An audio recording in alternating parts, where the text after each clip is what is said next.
Hi friends, it's Katie Steinberg here, bringing you this week's message from Missing Piece. This last week we played soccer together at the park, which was a lot of fun, and the weather was perfect, so we had a great time. I want to let you know that coming up this week is a cerebral expression called, "Where did religion come from?" We're meeting at the Bailey House, which is the corner of Beach Street and Granada here in Ormond Beach.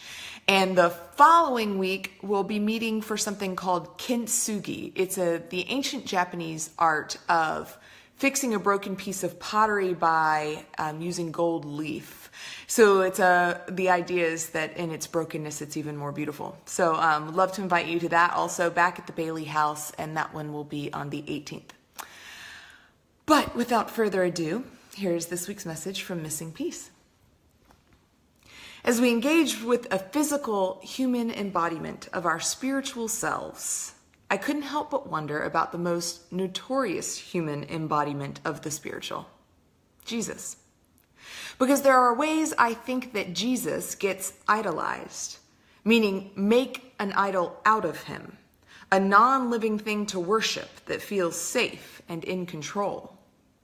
Are there ways in which we sanitize Jesus and the gospel, where in an effort at reverence, we dehumanize and overly perfectify Jesus until he is no longer human, no longer relatable, no longer the connector between the heavenly and earthly? Perhaps I'm flirting with blasphemy or heresy, though that's never stopped me before. But if you imagine the adult Middle Eastern male circa 30 BC, he looks very different than we do. In fact, he looks very different from the portraits and icons of Jesus most familiar to us. As a man recorded as spending most of his time traveling around on foot, he was likely dirty and smelly. Oh, God forgive her, she called Jesus smelly. But doesn't that just make sense? Without today's hygiene practices and access to clean water, he would have been aromatic at best. He would likely have plaque and tooth decay and greasy hair. He would look a lot more like our homeless population than our pastors, right? I mean, doesn't that just make sense? No clean white robes, no sparkling blue eyes, no mouthful of perfectly straight white teeth. These are things we've made Jesus into so that he would fit the current trends of acceptable leadership.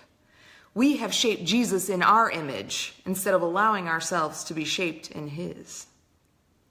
Don't get me wrong. I'm not saying to sell all your possessions and go live on the street without confidence in your next meal or a safe place to sleep. More, I just want to draw our attention to the reality of being a first-century man in ancient Israel. Because in the same way that we have attempted to reshape Jesus to be more acceptable, we've done the same thing with his message in many regards. We've been told we must be still and calm and quiet to worship. We must read from these books and sing these songs and say these words to be Christian. We must have a cross hanging in front of us and be wearing our best clothes to be acceptable in his sight.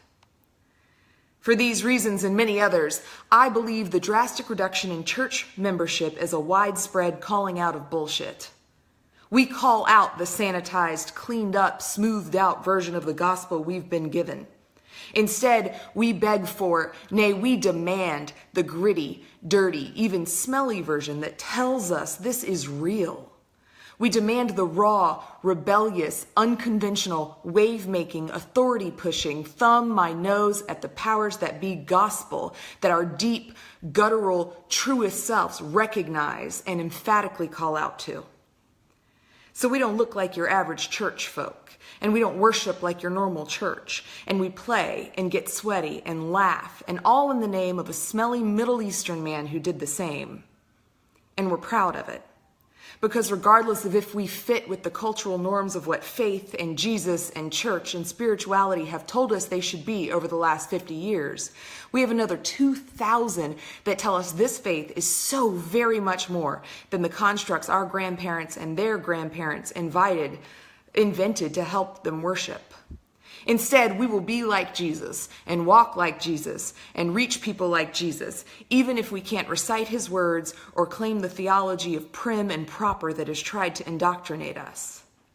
We refuse and reject the norms in exchange for something real and true and hope-filled, even if it's a little dirty and sweaty and unorthodox, and at times reaching for the connections between the life we live and the faith we profess. Because that, my friends, is the journey. Not pretending we get it all or that we get it all right, but journeying together as often as possible, in as many ways as possible, and as faithfully as possible.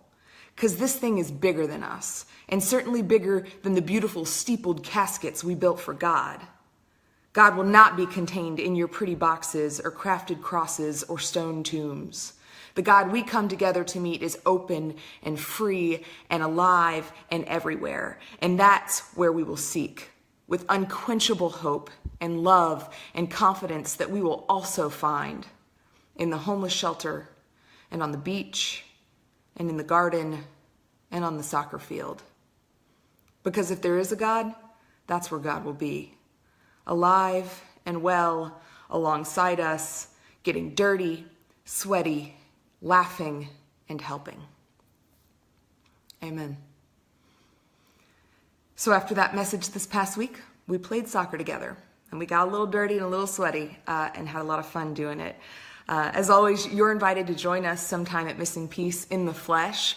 The best way to do that is to follow us on Facebook, Instagram, Twitter, or YouTube, or by texting PEACE to 33222 to get a weekly update about where this nomadic spiritual community will be gathering.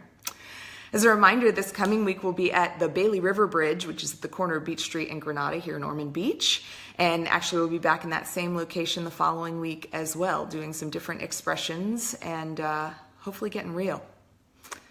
Thanks for being here today. Grace and peace, friends.